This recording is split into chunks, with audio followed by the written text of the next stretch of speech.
Mine øvelser, det er de øvelser, der ligger på iPad'en og er klar til at blive startet ude på Evil med det samme. Og de 6 øvelser, jeg har, det er jo de 6 øvelser, jeg fik, da jeg startede med at åbne iPad'en eller åbne app for allerførste gang.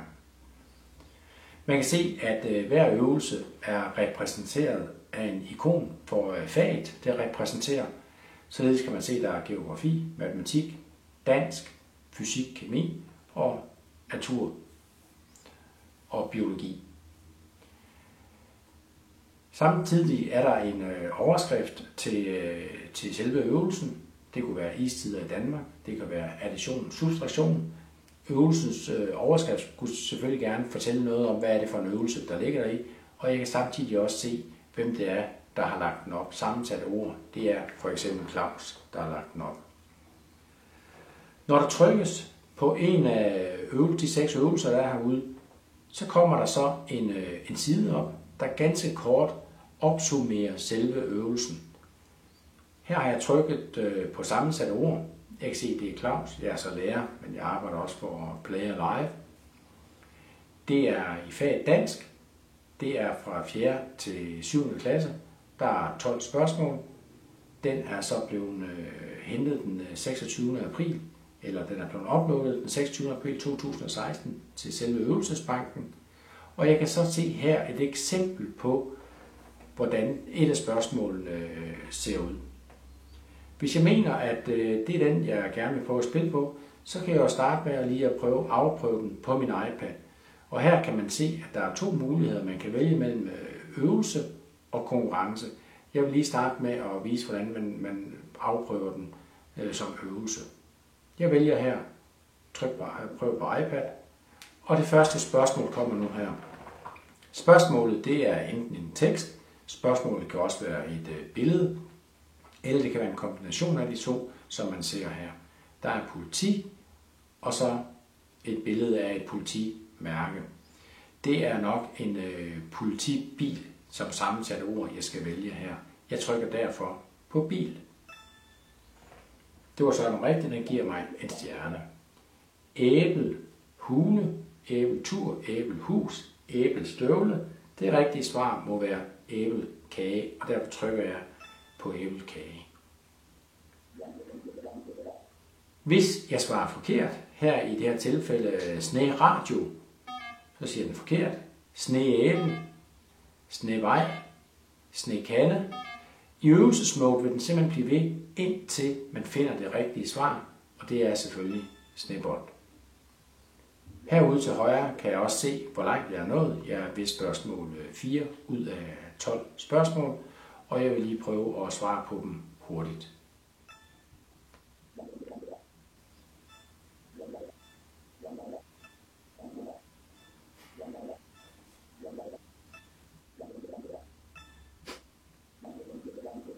Jeg er nu kommet til det sidste spørgsmål. Det kan jeg se her, der står øvelse, eller spørgsmål 12 ud af 12.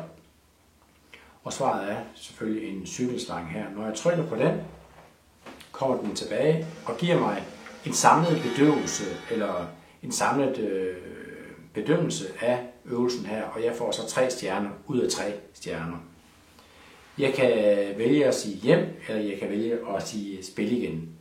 Jeg vil lige prøve hjem, og så tager vi simpelthen den samme øvelse igen, hvor vi tager den på konkurrence, og vi afprøver her konkurrence på iPad. Til forskel fra før, nu har jeg kun et vist antal sekunder til at svare rigtigt. Jeg har faktisk 8 sekunder til at svare på den her flaskepost. Her fik jeg 3 stjerner. Det tog mig lidt tid om at finde det rigtige svar. Hoved, pude. Og jo hurtigere jeg er, jo flere stjerner får jeg ved de rigtige svar. Kaffekande. Går jeg derimod hen og svarer forkert, for eksempel vanddukke, så springer den bare videre til næste spørgsmål. Så under konkurrence har man kun én svarmulighed. Jeg vil her igen prøve at svare så hurtigt jeg kan i resten af øvelsen.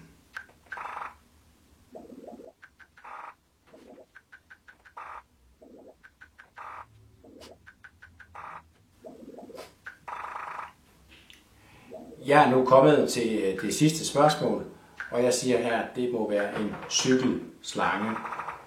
Når jeg er færdig her i konkurrencemode, så får jeg en score, og jeg kan se her, at jeg har fået 89 point. Samtidig kan man så se, hvad er den højeste score, der er på den her øvelse, og den står så til 122. Jeg vil hjem igen. Nu har jeg prøvet at spille sammensatte ord på iPad'en. Jeg har prøvet det som øvelse.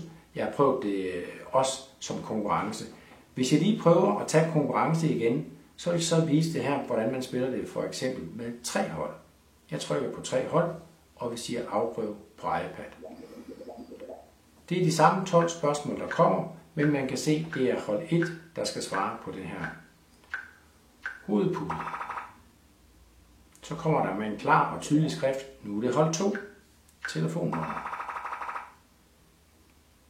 Hold 3. Både der står, og det er også forskellige farver. En vanddråbe. Jeg prøver at spille spillet færdigt her med de 3 hold.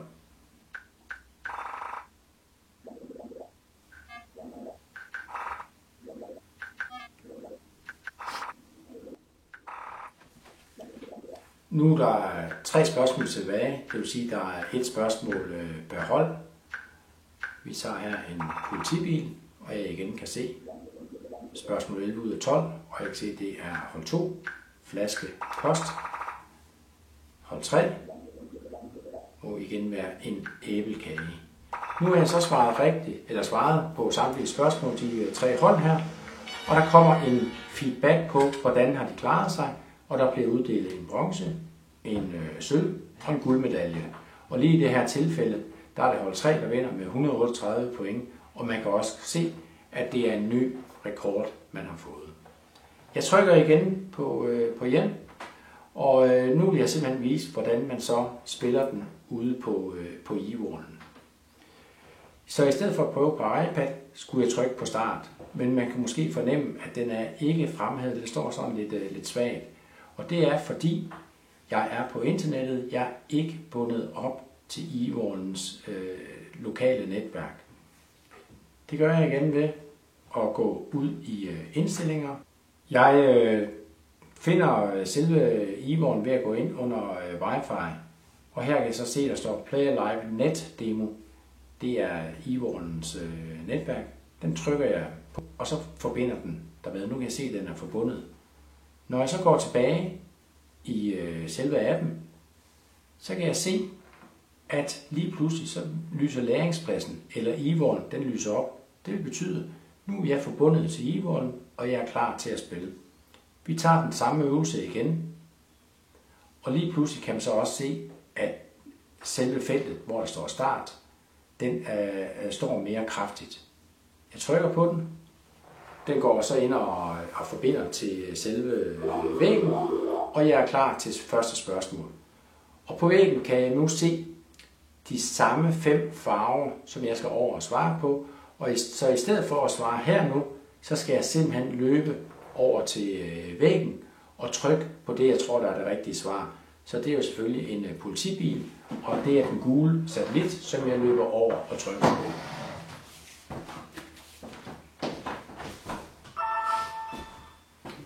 Så kan man bare, der kommer både et svar fra e-wall, men samtidig kan jeg også se på selve skærmen, om det har været rigtigt svar. Det er et dukkehus, det er den røde farve, jeg løber over til. Trykker på den, og dukkehus er rigtigt. Og det gør jeg så i alle 12 spørgsmål her. Det er så en bakkesop. Og jeg fortsætter så med at svare på spørgsmålene her.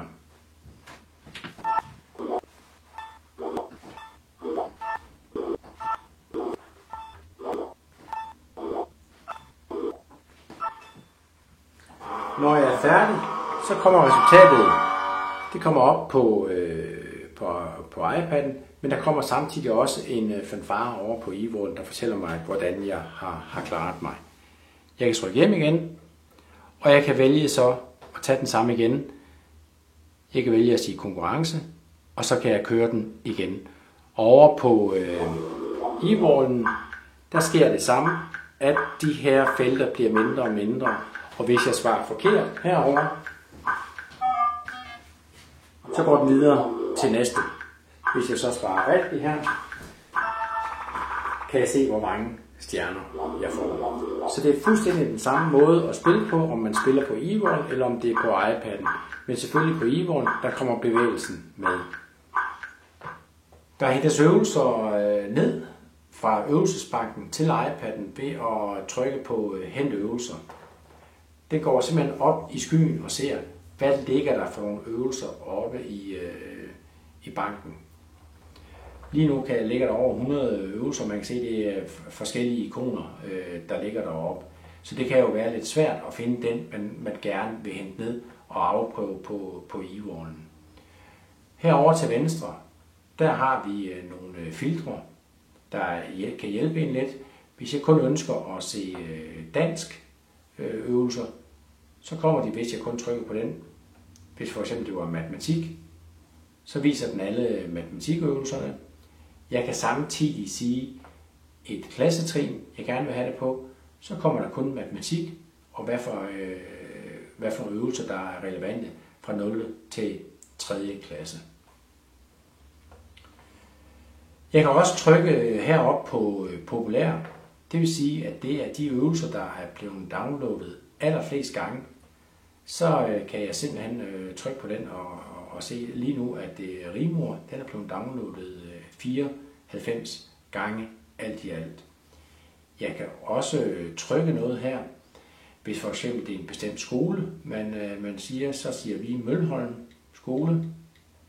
Det er en skole i Vejle, og jeg vil så gerne se alle dem, hvor Mølholm indgår i. Det er så alle de øvelser fra Mølholm skole, og her kunne jeg for eksempel vælge at sige, at jeg vil godt have matematik, og det er den fra Mølholm skole. Så kommer der 7 forskellige matematikøvelser op, som er lavet fra Mølholm skole. Figurer og former af Jane. Når jeg trykker på den, så henter den lige igen et ark ned, hvor jeg kan se lidt information om den. Det er Jane, hun er lærer på Mølholm skole. Den omhandler figurer og former. Det er fra 4. til 9. klasse. Lige her er der så et spørgsmål, og den er så downloadet 22 gange. Jeg siger så lige hent øvelse. Den ligger nu ude på mine øvelser, det vil sige, at den er blevet flyttet fra øvelsesbanken ned til mine øvelser på iPad'en. Og jeg kan så åbne den, og det er det samme billede, jeg ser her. Jeg vil så sige, nu prøver vi den på iPad, og der kommer så det til første spørgsmål op. Det her, det må vist være en spidsvinklet trekant. Det var det ikke, så må det være en ligebenet trekant, og det var det sørme. Og den går så videre til næste spørgsmål. Jeg afslutter eller går ud af øvelsen tidligt ved at trykke heroppe på krydset. Så siger du, at afslutte øvelsen. Ja, det vil jeg. Og så kommer jeg så tilbage igen.